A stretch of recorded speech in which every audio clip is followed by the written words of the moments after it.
જય સચ્ચિદાનંદ. મારું નામ ઉર્વિશ બ્રહ્મભટ્ટ છે. યજ્ઞેશભાઈ મારા કઝિન છે. મારું નામ દીપકભાઈ ઈશ્વરલાલ બ્રહ્મભટ્ટ. યજ્ઞેશ મારો સન છે. એમનો એક્સિડન્ટ 4 ડિસેમ્બર 2023ના રોજ થયો હતો. ત્યારે એમને હાલત બહુ ક્રિટિકલ હતી. જમણી બાજુનું મગજનું હાડકું ટોટલ તૂટી ગયું હતું, બ્રેક થઈ ગયું હતું અને હેમરેજ જેવી કન્ડિશન હતી. એ ટાઈમને એમને તાત્કાલિક આપણે આણંદ ઝાયડસ હોસ્પિટલમાં લઈ ગયા.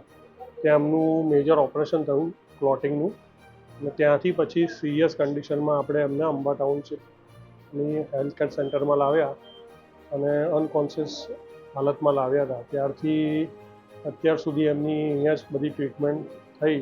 અત્યારે તો બોલતા હાલતા ચાલતા થઈ ગયા છે, પણ એ વખતે ટ્રીટમેન્ટ મને બધું જે હતું બધું ક્રિટિકલ હતું. પણ અહીંયાના ડૉક્ટર આકાશ છે, બીજો બધો સ્ટાફ છે, એ બધાએ સારી મહેનત કરી. પછી ફિઝિયોથેરાપી છે, પછી એનું જે જમવાનું તે બધી બહુ બધી અહીંયા કેર સારી થઈ. એના લીધે આ બધું રિઝલ્ટ મળ્યું, જે અમને અશક્ય લાગતું હતું કે આટલું બધું સરસ રિઝલ્ટ એને મળશે એમ.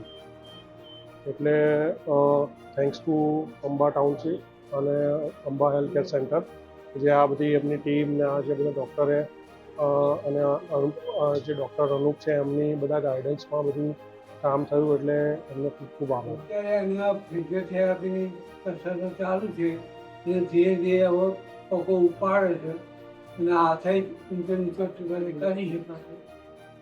એટલે આજે એને અમે ઘરે લઈ જવાના છીએ.